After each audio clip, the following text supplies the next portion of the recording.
We've discovered a signal. She can feel it. Kong, Godzilla, they can feel it too. Something is coming. Something even they're afraid of. Dan, we'll start with you.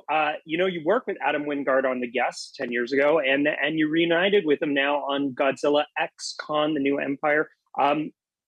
Did you always envision him being able to do a big movie like this? And what was it like getting back together with him? It was delightful. We've been friends ever since The Guest. We've talked about many, many different things that we might do in the interim, some larger, some small.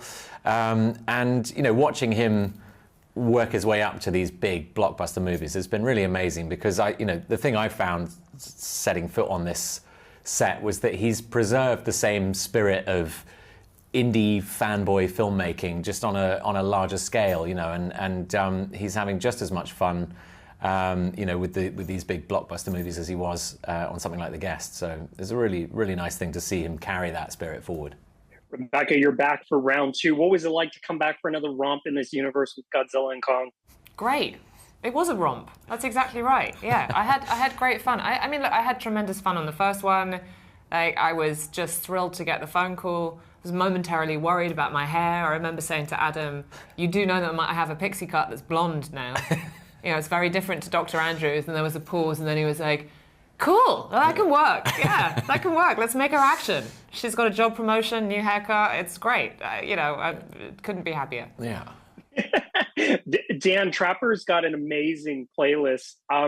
What kind of input did you have in choosing the music? I think Loverboy is on there, Canadian rock icon. You're absolutely right. I mean, when working with Adam Wingard, you don't need to have any input. He's a master of choosing incredible soundtracks for all of his films. I loved the Guest soundtrack. We even made a fake Guest 2 soundtrack, which is a really great album, despite the absence of an actual movie.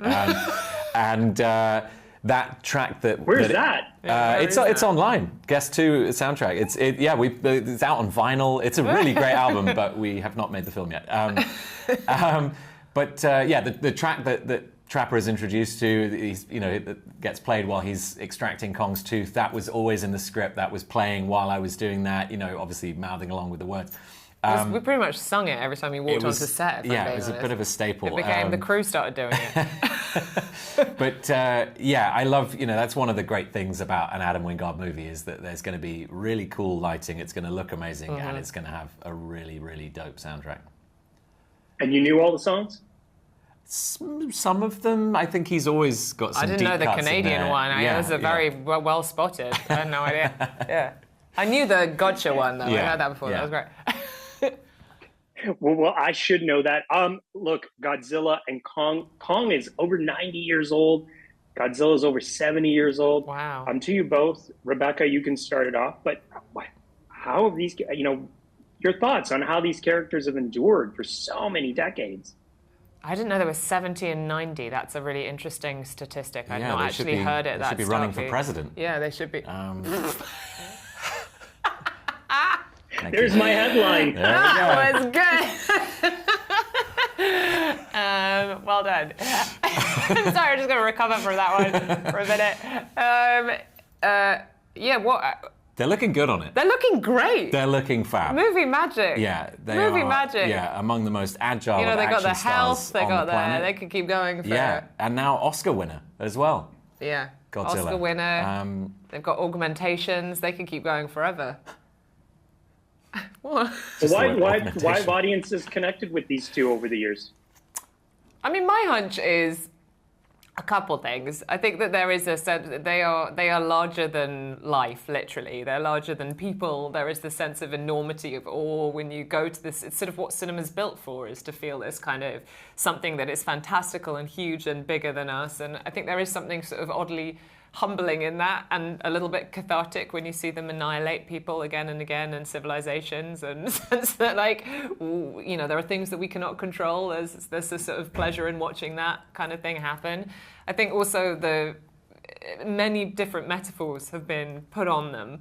They represent a lot of different things, whether it's nuclear holocaust or environmental issues, and so there's enduring meaning for everybody, according to whatever we're going through, like people are going through, good or bad, good and bad rather, because there are some things over the years. But I'm going to stop talking now. Take over. I think I would agree with that. I think every generation has managed to find something fresh and new in the sort of giant metaphors that they are.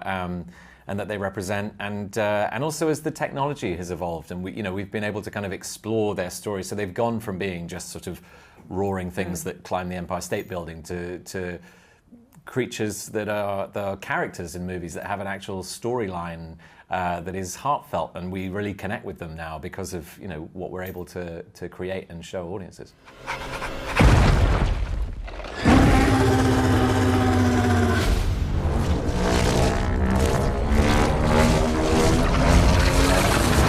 You feel like going for a ride? Thought you'd never ask.